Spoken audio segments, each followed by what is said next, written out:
I love putting on shows. I love shows. That's honestly just at the gist of it. It's just I just love music and I love putting on shows and happy that I can help execute and make people's dreams come true.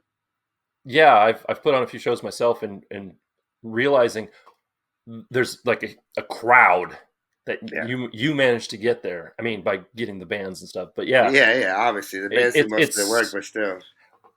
running a show is like condensing parenting into one event.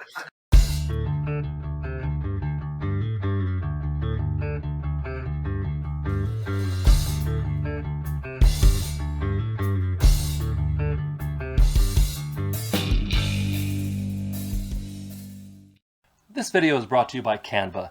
We'll hear more about them later, but for now, let's get on to today's video. Welcome to Room 6, the channel dedicated to local music and the people that make it, wherever they may be, including my guest. My guest is the front person for a band that's based out of Tampa Bay, Florida. I've had a lot of Florida bands lately, including some friends of theirs, Felicity, who were recent Room 6 guests, and I saw them when they came through the Pacific Northwest just last week. Formed in 2017, the band's been touring extensively throughout the Southeast U.S. with some notable names. Known for blending pop punk, post-hardcore, and other alternative genres into their own unique sound, their album 8 Ways from Dire Straits is out now. Please welcome to the channel, Luis from Discord Theory. Hi, Luis. Thanks for having me, Josh. Stoked to be here, dude. Yeah, stoked to have you. So, first off, why the name Discord Theory?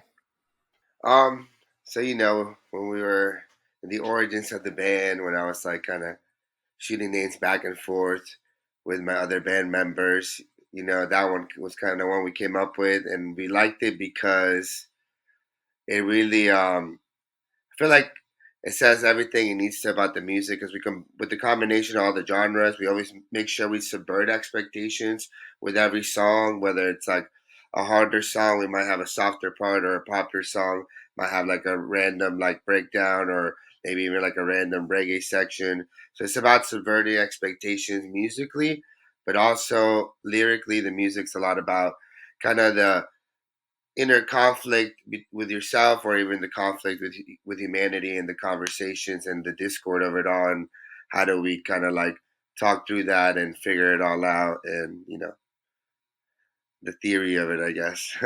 But no, that's kind of what it means to me, at least, and that's why I like it. So Nice. yeah. Would you say that Discord Theory grew out of the invention of? Yeah, totally. Actually, man, you did your research. So I was in my old band, and our first EP, with a couple of those songs were actually like leftover songs from that project that I just decided to. I really continue on with this project because I really enjoyed them, and I felt like I was really starting to figure out what the sound that I wanted to make for myself, and like what I wanted to say musically.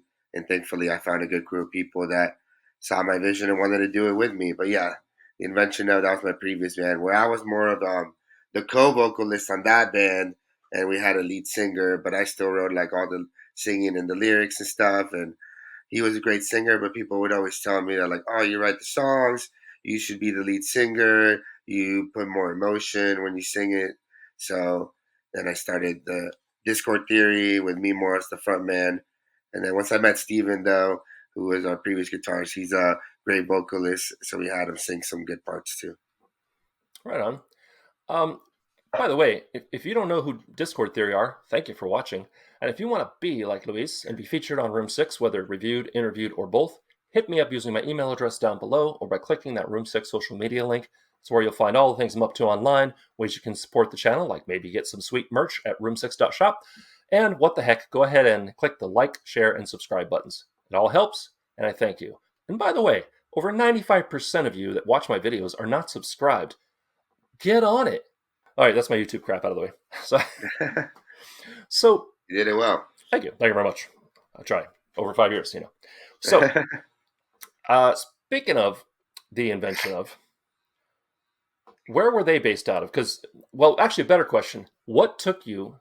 How'd you get from Puerto Viejo, Ecuador, to Tampa Bay, Florida? Were you moved, or did you do that yourself? So I was born in Puerto Viejo, Ecuador, and then my mom was born in the United States. Our family's all from Ecuador, but my grandparents lived over here for a good amount of time when she was born. and then she came back for college. So she always wanted to move us back here.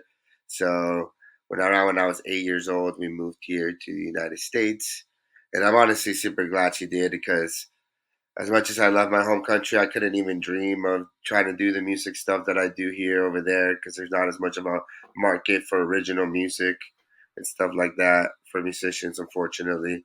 At least to try to do it professionally in some way, you know. That leads me. Um, That actually leads into a question I have. Sorry to cut you yeah, off, but no, go. how old were you when you moved from 8 Ecuador? years old. Okay, so you really don't know about the music scene there at all. No, not much as far as like, but honestly, as far as I know, there isn't really much one. Like, there's a couple of local bands here and there that will get a couple shows going, but it's mostly like cover bands and wedding bands kind of stuff. Right on. I have, believe it or not, I have interviewed another act from Ecuador. I don't Love remember. it. I don't remember what part, like what city or whatever. But Yeah. I believe they were a death metal band. They're Okay. like, metal is big there apparently, but it's very underground. Yeah, that's what I'm saying. It's like super. It's super underground. It's not like, at least here you feel like there's a chance that you can try to attempt to be like a professional paid musician or try to have an avenue. And not saying you can over there in Ecuador either, but I definitely feel like it's even harder than here. You know. Right. All right. So leading into one of my usual interview questions, I have a couple. And OG Room Yeah. Sixers will know this one that's coming. Uh, my real curiosity is, where were you geographically when this happened? I want to talk about your earliest musical influence, and by that I mean, do you remember a moment where you said, "I want to do that"? Yeah, totally. I think of this moment often. I have a couple of those, but I guess probably the biggest one where I was like, "Oh man, this is exactly what I wanted to do." It's like a Warped Tour, probably like 2005 or six, and I was watching Paramore before they were like the super big Paramore, and they're not even like, I love Paramore, but they're not even like one of my all time favorites. But just watching Haley Williams on stage, and this was like I said before they blew up, and she was just talking about how she was one of us out there in the crowd, and how now she gets to be out there, and if you work hard enough, you could be up there too. And I was already playing guitar and writing songs, so yeah, this really like made me feel like I had a chance. And then outside of that, I used to watch a lot of like YouTube videos of Blink 182 and just seeing them have fun on stage. That always made me want to be like, oh man, that's what I want to do in my life. Just do that for the rest of my life. And then there was I gotta give a shout out to this local band that I used to see a lot growing up called Select Start, and they were super awesome and friendly guys, and they got pretty big for their time, during the MySpace era, and they used to tour the country. And unfortunately, I feel like they should have gotten bigger, but you know how that stuff goes. But they also kind of gave me that like motivation and made me see that like, oh, it's totally possible to do this in some capacity and make some kind of money, or at least be somewhat successful in a way that, like, I don't know, people are listening to your stuff all over, and appreciating it and singing the songs back to you. Nice. Um, Now you're the COO of FMAM. Can you talk about that? Yeah. So I own this management, booking, and events company with the owner of Crowbar, which is a local venue here in Tampa, and our good friend Randy, who's an entertainment lawyer. And the three of us own and operate this company where we manage a few of the bands in Tampa, including my own. And then we do events here in Tampa, and we put our bands on tour along with other bands. So that's something I'm super passionate about, and it was kind of my way where to find other avenues in the music industry to participate in, and I really feel like I try to study the music industry a lot and what other musicians that I are doing, and a lot of them are business people and they have other businesses outside of just music, whether it's like Pete Wentz to Tom DeLonge or Big Puentes or whoever. They all have other companies or other avenues that are making money, and I kind of had that epiphany in my mid 20s that what I need to find something, and I was always booking our own stuff, and I honestly was always kind of like the guy throwing cool parties during high school and college. So I kind of put those two things together and started doing my own events. And then the owner of Crowbar, again, Tom DeGeorge, my good friend and mentor, he decided to team up with me, thankfully, and he introduced me to Randy, and then we all joined forces to create FMAM events and booking and management. And it's been awesome, and we get to work with some big acts, and we got Dochi. We booked at Tom's Venue Crowbar, but we also had like metalcore stuff like Boundaries, and then we got Capstan coming up, and it's really awesome because not only do I get to work with bigger artists, but it's also a good avenue for me and other bands that we work with or that we manage to have a little bit more opportunities to open up for bigger bands once we get them and stuff like that. And also, I just I love putting on shows. I love shows. That's like that's honestly just at the gist of it. It's just I just love music and I love putting on shows and happy that I can help execute and make people's dreams come true. Yeah, I've put on a few shows myself, and realizing there's like a crowd that Yeah. you managed to get there. I mean, by getting the bands and stuff. But yeah, Yeah, yeah, obviously the bands do most of the work, it's but still. running a show is like condensing parenting into one event, because you got to Yeah, wrangle all the acts, you got to deal with last minute swap outs, and oh well, we really want to go second, and all that yeah, jazz, all that stuff. and the Yeah, venue. And I remember my last show I ran, I every so often I would put on Room 6 showcases where I would take 5 acts that had been on the channel. And when I did these in person in Las Vegas, Room 6 was a room where I had a guitar oh, wall that's and super cool. electronic drums. I rent now, so I can't have hang guitars on the wall. This is my YouTube Yeah, wall.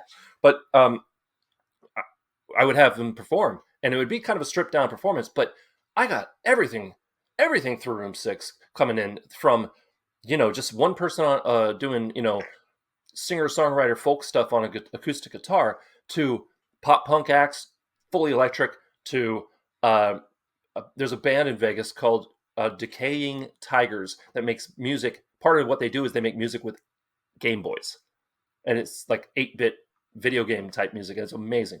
But their setup would fill this, like completely fill my room where I'm at now. I can imagine.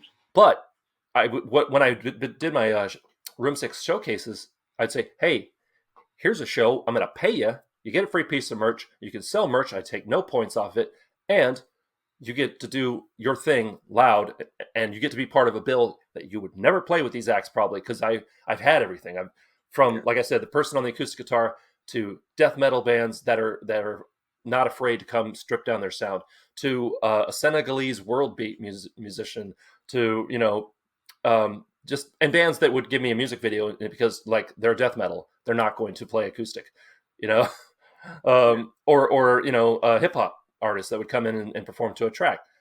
And being able to put on a show where it's like 5 acts that their fans are going to get to experience whole other genres of whole other acts, was gratifying but so stressful. And I did it repeatedly, and up here in the PNW, Pacific Northwest, I don't have that yet. I haven't done enough networking, and had enough acts come through virtually like you are, where I can be like, okay, hey, let's do a Pacific Northwest showcase, but I plan on it.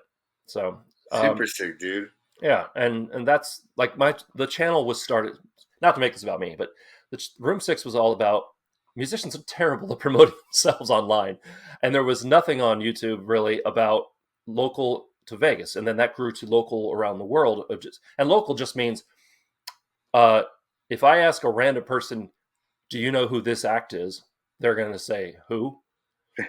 You know, Yeah, once you get to the level where we're sick of hearing your music on the radio, or, kind of thing, then I'd love to interview the big acts, you know, yeah, I'd love to interview Paramore. Are you kidding me? We'd have a blast. yeah.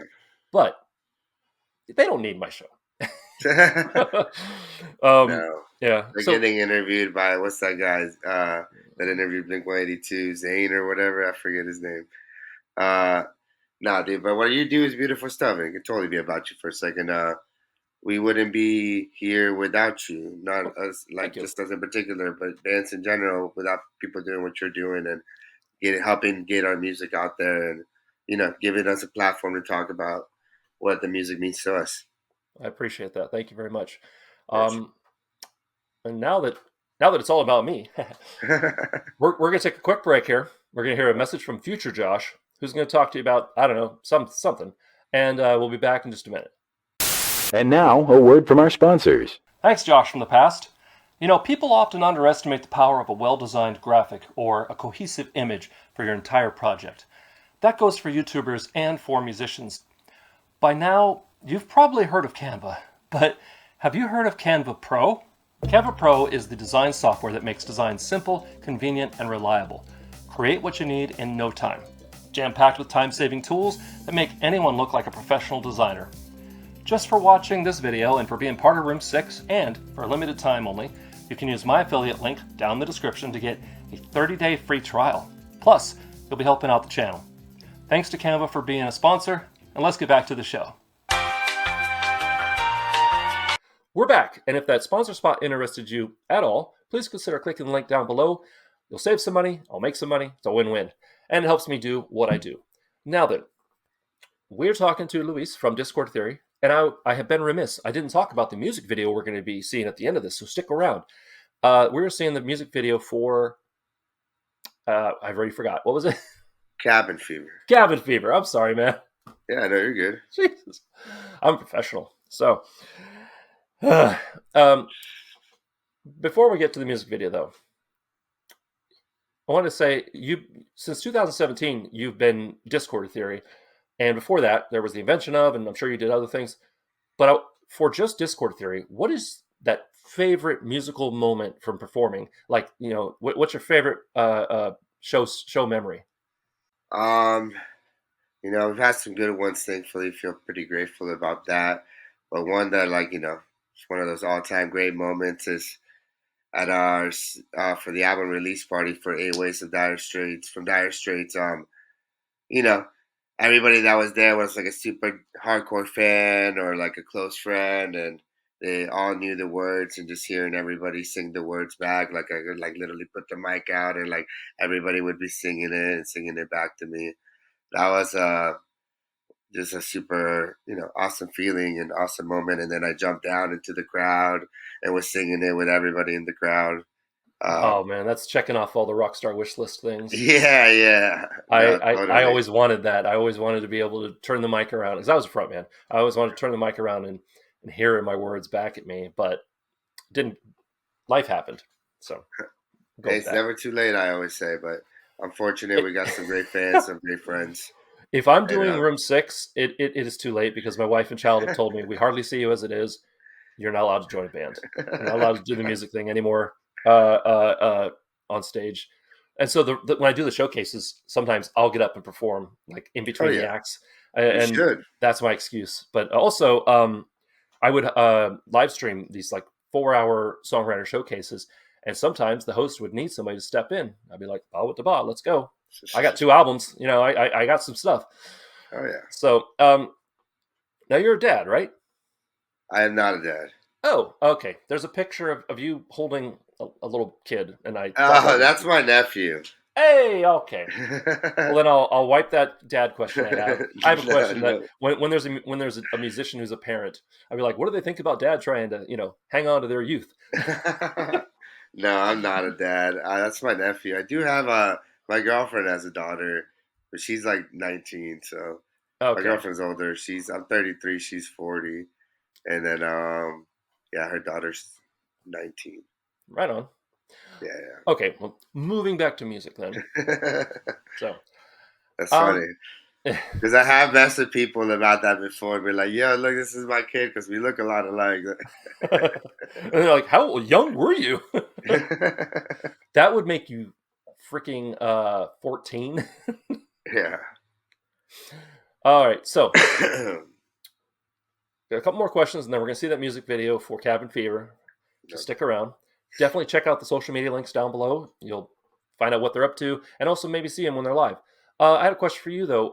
Is the band planning a Pacific Northwest tour at any point? West Coast or Northwest. Um, it's funny you bring that up because we are talking about more of like a Midwest thing potentially uh, this year, and trying to do like a 2 week Midwest tour kind of thing. So maybe we'll try to hit some Northwest kind of stuff too. I mean, it would be my dream. I love, the West Coast, but I feel like we still got to make our way through the Midwest before we start getting all the way west. But I would say sooner than later because really I don't plan on slowing down anytime soon. So There you go. Let me know if you hit Portland or well, there's really no reason I to play love Portland, Vancouver. beautiful city. I've been. Yeah, it's got its pluses, but I wouldn't. There's really no reason to play Vancouver, Washington, unless you really want to play Vancouver, Washington, because the live music in Vancouver, Washington is very like it's very small. Yeah. Whereas, so everybody goes to Portland or they go to Seattle, which unfortunately is 3 hours away, and I'm not driving there. But let me know if you're coming to Portland, man, because I would love to meet you in person and also see you guys perform and I'll do a review of the show. That'd be my honor as well, friend. Great. Last question. You made it. Yay. So we're circling back to that earliest musical influence question, okay? Mhm. We're talking to Little You. And this question over the years has grown from we're talking to new musicians to now I want to talk to Little You. That moment where you said, I want to do that. What is one thing that you wish you could go back in time and tell yourself, hey kid, you're going to need to know this. And don't say change your strings. I was terrible about changing my strings when I was younger, though. I remember one time I tried to buy a singular string, and the guy at the guitar store was like, "Bro, just change all your strings." 'Cause I didn't know any better. But no, I have done that. I would just tell myself to not wait for somebody to make it happen for you. That you got to go make it happen for yourself. And I wish I would have realized that a little bit younger. Yeah, I mean, succinct. I couldn't put it any better. It's something I hear a lot, especially people over, say, 30, that are Yeah. just like, I really wish I hadn't waited so long. I really I wish that I hadn't. There was a point in time where if I was seeing any traction whatsoever, and I was with a group of people that were like, "Hey, let's go on tour as cheap as possible," I would have happily slept in my car. I would have happily done what it done the paid the dues and done all that stuff. But I was 30 when I finally got the bug. Mhm. And suddenly and now I'm happy. I have a wife and kid. I've been married over 20 years. It's not the same.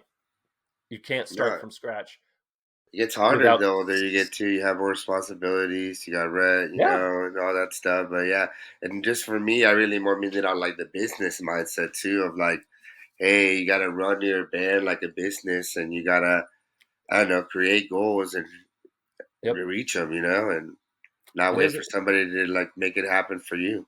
That's That's right. that was a huge part of like the booking company when I started that by myself before the my partners joined with me was hey, I gotta make it happen for myself, but also making it happen for other bands in town that I believe in, that I feel Definitely. like weren't getting like opportunities to play as much as they should.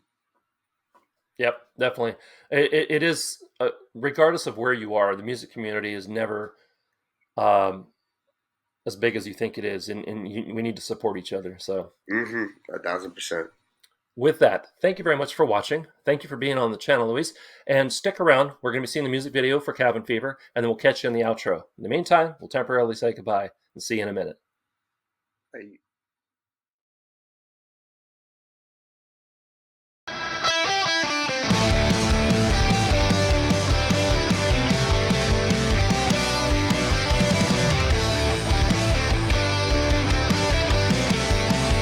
Still in my guts, right out. There's nothing to think twice about when I just might drown tonight. The sirens sing their lullabies as they're dragging me to the depths, taunting a seabed of madness. So lend my head, that's what they said. Just swallow these pills and you'll be okay. There's no time to think, don't worry what's next. You're overreacting, there's no side effects. It's all in your head. It's all in my head.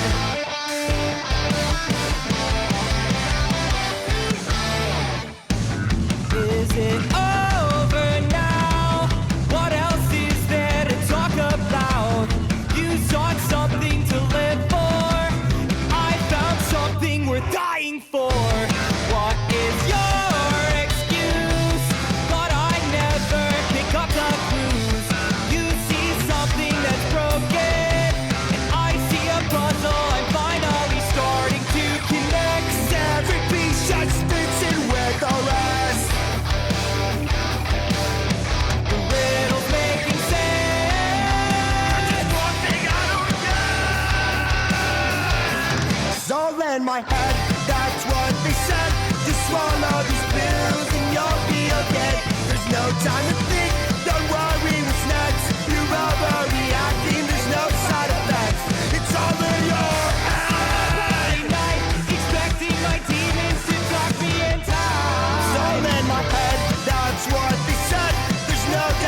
what's real or fake.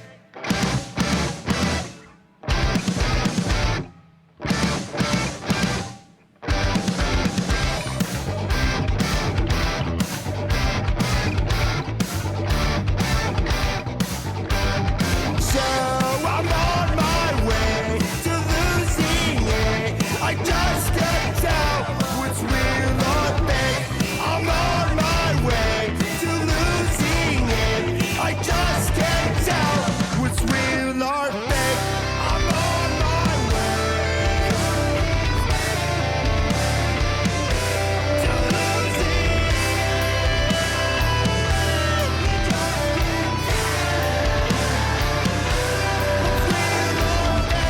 I'm on my way to losing it. I just can't tell what's real or fake.